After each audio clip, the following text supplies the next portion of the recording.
பரலோக பிதாவே, உம்முடைய கரத்தில் ஒப்பு கொடுக்கிறோம். உனக்கு விரோதமாய் உருவாக்கப்படும் எந்த ஆயுதம் வாய்க்காலே போகும்னு சொன்னீரே. இந்த ஊழியத்துக்கு விரோதமாய் யோசிக்கிற யோசனைகளை இயேசுவின் நாமத்தினாலே சுட்டெரிக்கிறோம். கர்த்தர் ஆசீர்வதிப்பீராக. இயேசுவின் நாமத்தினால் செபிக்கிறோம் நல்ல பிதாவே, ஆமென். Praise the Lord. ஹல்லேலூயா. கர்த்தருடைய நாமத்துக்கு மகிமை உண்டாவதாக. வந்த யாவரையும் இயேசு கிறிஸ்துவின் நாமத்தினாலே வாழ்த்துகிறோம், வரவேற்கிறோம். அதனால் ஒரு வசனத்தை நாம் வாசிக்கலாம். கர்த்தருடைய வார்த்தைக்கு நேராய் நாம் ஆயத்தமாகவும், ஒவ்வொரு நாளிலும் தேவனுடைய சமாதானமும் பலனும் கிருபை உங்கள் யாவரையும் மட்டும் நடத்தி வந்தது, இனியும் நடத்துவதாக என்று சொல்லி வாழ்த்துகிறேன். கர்த்தர் உங்களோடு கூட இருப்பாராக. சத்தமவர் அல்லேலூயா சொல்லாமா? யோவான் 14 அதிகாரம் 27 வசனத்தை நாம் வாசிக்கின்ற போது, நான் சமாதானத்தை உங்களுக்கு வைத்து போகிறேன், என்னுடைய சமாதானத்தையே உங்களுக்கு கொடுக்கிறேன். உலகம் கொடுப்பது போல அல்ல, நான் கொடுக்கிறதில்லை. உங்கள் இருதயம் கலங்காமலும் பயப்படாமலும் இருப்பதாக. அல்லேலூயா. எனக்கு உங்களுடைய வாழ்க்கையில் கர்த்தர் கொடுக்கிற வார்த்தைக்காக நான் கர்த்தரை துதிக்கிறேன். கர்த்தர் சொல்கிற வசனம், இந்த வசனத்தை பார்க்கிற போது அவருடைய சமாதானத்தை நமக்கு அவர் வைத்து போகிறார். அந்த சமாதானத்தை நமக்கு தரேன் என்று வாக்களித்திருக்கிறார். அல்லேலூயா. இந்த யோவான் 14 அதிகாரத்தில் 23 வசனத்தை நாம் பார்க்கும்போது, இயேசு அவனுக்கு பிரதியுத்தரமாக, ஒருவன் என்னில் அன்பாய் இருந்தால் அவன் என் வசனத்தை கைக்கொள்ளுவான். அவன் என் வசனத்தை என்ன செய்வானா? கைக்கொள்ளுவான். அடுத்தது, அவனில் என் பிதா அன்பாய் இருப்பார். அவனில் என் பிதா என்னவாய் இருப்பார்? அன்பாய் இருப்பார். நாங்கள் அவனிடத்தில் வந்து அவனோடு வாசம் பண்ணுவோம். ஆமென். நாங்கள் அவனிடத்திலே வந்து அவனோடு வாசம் பண்ணுவோம். சமாதானத்தை வைத்து போகிறவர் என்று வாக்கு பண்ணியிருக்கிறார். ஆனால் 23 வசனத்தில் அவர் சொல்றாரு, ஒருவன் என்னில் அன்பாய் இருந்தால் அவன் என் வசனத்தை கை கொள்வான். வசனத்தை யார் கை கொள்ளாமல் இருக்கிறாங்களோ அவங்க கிட்ட யார் இல்லை? ஆண்டவர் இல்லை.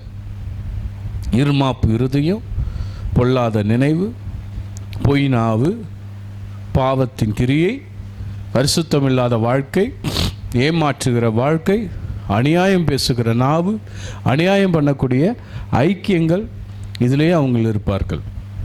ஒருவன் என்னில் அன்பாய் இருந்தால், அந்த வார்த்தையை நல்லா அண்டர்லைன் பண்ணிக்க. ஒருவன் என்னிலே அன்பாய் இருந்தால் அவன் வாழ்க்கையில் என்ன இருக்குமா? என் வசனத்தை கை கொள்ளுவான். யார் வசனத்தை கை கொள்ள முடியும்? யார் உண்மையான கிறிஸ்தவர்களாய் வாழ முடியும்? யார் ஒருவருக்கு சமாதானம் இருக்கும்? இன்னைக்கு தலைப்பு வந்து உங்களுக்கு சமாதானம். அல்லேலூயா. உங்களுக்குள் சமாதானம். உங்களுக்குள் சமாதானம். இந்த சமாதானத்தை யாராலும் நமக்கு தர முடியாது. யாராலுமே நமக்கு என்ன பண்ண முடியாது? அந்த சமாதானத்தை தர முடியாது. நம்ம கணவனோ மனைவியோ அவங்க வாழ்க்கையில் பணத்தாலேயோ அன்பு என்ன பண்ண முடியாது? சமாதானத்தை பெற்றுக்கொள்ள முடியாது. சம்பாதித்து கொடுக்காத கணவர் சம்பாதித்து கொடுத்து விட்டால் கொஞ்ச நேரம் சமாதானம் இருக்கும்.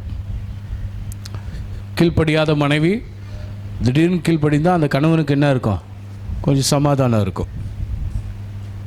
பசி நேரத்தில் நல்ல சாப்பாடு கிடைத்தா அங்கே கொஞ்சம் நேரம் சமாதானம் இருக்கும். இல்லைன்னா அந்த சமாதானம் இருக்காது.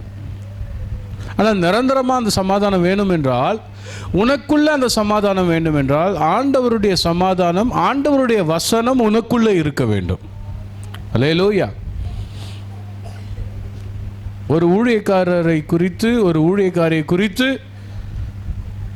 நாம் யோசிக்கும் போது அவர்களை குறித்த சமாதானம் நமக்கு இருக்க வேண்டும். ஒரு சபை குறித்து ஒரு சமாதானம் இருக்க வேண்டும். ஒரு பிரசங்கம் என்றால் அதில் ஒரு சமாதானம் இருக்க வேண்டும்.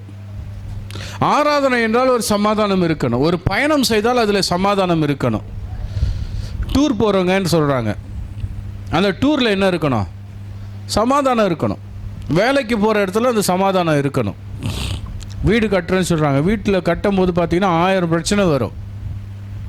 ஒரு நாள் கொளுத்துக்கார் வருவார், கொத்தனார் வருவார், ஒரு நாள் கொத்தனார் வரமாட்டார். ஒரு கொத்தனார் 10 இடத்துல வேலையை வாங்கிட்டு, வேலைக்கு காசை வாங்கிட்டு 2 நாள் இங்கே செய்வார், 2 நாள் இன்னொரு இடத்துல செய்வார், 2 நாள் இங்கே வயிறு வலின்னுவார், அங்கே 2 நாள் வயிறு வலின்னு சொல்லிட்டு எங்கேயாவது வேலை செஞ்சிட்ருப்பார். சமாதானம் இருக்காது. ஒரு கல்யாணம் பண்ணும்போது எல்லாம் பார்த்து எல்லாம் சந்தோஷமாக இருக்கும். ஆனால் நடந்து போகும்போது பார்த்தீங்கன்னா சூழ்நிலையெல்லாம் மாறும்போது சமாதானம் இருக்காது. கல்யாணம் பண்ணி வச்ச பார்த்தா அந்த பிள்ளைங்க நல்லா இருப்பாங்க, பார்த்தா அந்த பிள்ளைங்க வாழ்க்கையில் சமாதானம் இருக்காது. ஆனால் அந்த சமாதானம் நமக்குள்ளே எப்பொழுதும் நிலைத்திருக்க வேண்டும் என்று ஆண்டவர் விரும்புகிறார். அதனால தான் அவர் சொல்கிறார் இந்த வசனத்தில் 14ஆம் அதிகாரம் 27 ஏன் சமாதானத்தை வைத்து போகிறேன். அல்லேலூயா. யார் சமாதானத்தை? ஏன் சமாதானம். அப்போ யாருடைய சமாதானம்? அது இயேசு கிறிஸ்துடைய சமாதானம். அல்லேலூயா. அந்த சமாதானத்தை தேவன் நமக்கு கொடுத்திருக்கிறார். உலகம் கொடுக்காத ஒரு சமாதானம் நமக்குள்ளே கர்த்தர் கொடுத்திருக்கிறார். கை வைத்து அல்லேலூயா சொல்லுவோம். கர்த்தர் உங்களுக்குள் கொடுத்திருக்கிற அந்த சமாதானம் அது இயேசு கிறிஸ்துவுடைய சமாதானம். இந்த உலகம் கொடுத்ததல்ல, உன் உறவினர்கள் கொடுத்ததல்ல, உன் சகோதரர்கள் கொடுத்ததல்ல, உன் தாய் தகப்பன் கொடுப்பதல்ல, அது தேவனுடைய சமாதானம். கை வைத்து அல்லேலூயா சொல்லாமா? அப்போ இந்த 23 சொன்ன ஏன் வசனத்தை கை கொள்ளுகிறவனுக்கு நான் என்ன பண்ணுவேன்? அவன் என் வசனத்தை கை கொள்ளுவான், அவனில் என் பிதா அன்பாக இருப்பார், நாங்கள் அவனிடத்தில் வந்து அவனோட என்ன பண்ணுவோம்? வாசம் பண்ணுவோம். அப்போ யார் வந்து வாசம் பண்ணுறார்? நாங்கள் சொல்கிறார். நாங்கள். அல்லேலூயா. நாங்கள் என்றால் யாரு? பிதா, குமாரன், பரிசுத்த ஆவியானவர். கை வைத்து அல்லேலூயா சொல்லுவோமா? ஒரே வார்த்தையில் சொல்லிட்டார். வசனத்தை கை கொட்டிங்கன்னா உங்களுக்குள்ள 3 பேரும் ஒருத்தராக வந்து தங்கிடுவாங்க.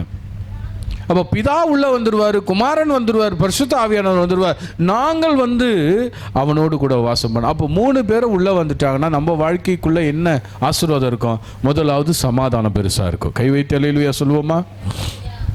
ஏங்க எப்போ பாரு சண்டைங்க, எப்போ பாரு பிரச்சனைங்க, தலை வலிக்குதுங்க.